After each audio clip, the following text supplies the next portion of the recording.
অসহায়ত্ব কাউকে জানান দিতে নেই। কিছু জিনিস নিভৃতে খুব অন্তরালে নিজের কাছে রেখে দিতে হয়। অসহায়ত্ব তেমন। বিরক্ত লাগছে, আকাশের দিকে তাকিয়ে থাকুন। চাইলে তার কাছে জমানো কথাগুলো বলে দিতে পারেন। অসহ্য লাগছে চারপাশের সব কিছু। ঘর অন্ধকার করে বালিশে মুখ গুজে থাকুন। প্রয়োজনে অনেকখানি কেঁদে নিন। কাঁদলে যে মন হালকা হয় অনেকটা। মন খারাপ থাকলে 1 কাপ চা বানাতে চলে যান। চায়ে চিনি দেওয়ার আগেই দেখবেন কিছুটা ঠিকঠাক লাগছে।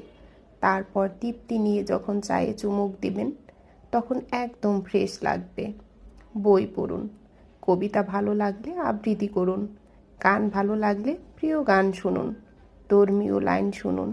পোষা প্রাণী থাকলে তার কাছে সময় কাটান কিছুটা।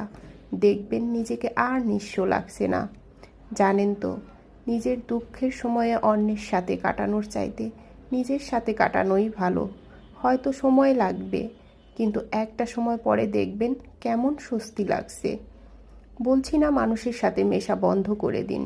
মিশবেন, হাসবেন, কথা বলবেন, কিন্তু নিজের অসহায়ত্বের কথা কখনো বুঝতে দিবেন না।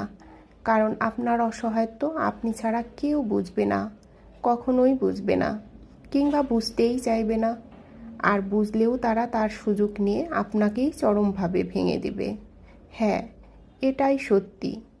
এটাই তিক্ত হলেও সত্য।